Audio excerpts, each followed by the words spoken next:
आजको यस भिडियोमा सबैलाई स्वागत छ र यो भिडियोमा हामी 20 बाइ 30 को एउटा घरको नक्सा लिएर आएको छौँ र यो घरको नक्सा एउटा भिलेज एरिया बनाउन सकिने र एउटा धेरै राम्रो नक्सा हो र एउटा स्मल फ्यामिली मिडल क्लास फ्यामिलीको लागि एकदमै राम्रो यो घरको नक्सा हो घरको डिजाइन र यसमा 20 बाइ 30 को हो 20 फिट × 30 फिट भन्दाखेरि यसको एरिया 700 स्क्वायर फिट एरिया हो यो हाउस प्लानको र यसमा भएको रुमको संख्या 3 वटा छ र किचन एउटा र एउटा टोयलेट एउटा हल डाइनिङ हल एकदमै ठुलो छ र अर्को यहाँ पैसेज मेन इन्ट्रेन्सको लागि पैसेज र यहाँ स्टेयरकेस सबै दिएको छ र यसमा भएको कलमको साइज 1 बाइ 1 हो भन्दाखेरि यसको 12 इन्च × 12 इन्चको कलमको साइज हो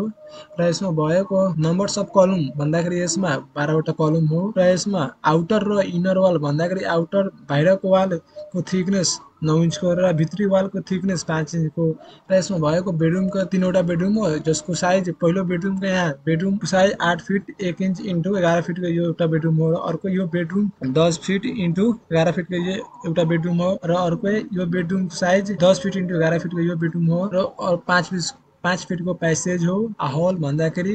12 फिट 1 इन्च × 7 फिट 3 इन्चको हल एरिया हो अर्को टोयलेट 6 बाइ 4 को टोयलेट हो 6 फिट × 4 फिटको टोयलेट हो अर्को किचन 6 फिट × 7 फिट 3 इन्चको किचन हो एकदमै मिडल क्लास फ्यामिलीको लागि एउटा छोटो फ्यामिलीको लागि छोटो टोयलेट पनि यसमा दिएको छ र किचन पनि एकदमै मिडल खालको किचन पनि दिएको छ स्मल किचन हो यहाँ हल एरिया हो र अर्को यसमा भन्दाखेरि 3 BHK यो हाउस प्लान हो यदि यो भिडियो राम्रो लाग्यो भने यो नक्सा राम्रो लाग्यो भने हामीसँग कन्ट्याक्ट गर्नु होला र अर्को भिडियोमा हामी फेरि अर्को नक्सा लिएर आउँदै गर्छु यो च्यानललाई सब्स्क्राइब गर्नु लाइक गर्नु शेयर गर्नु होला भिडियो मन परेमा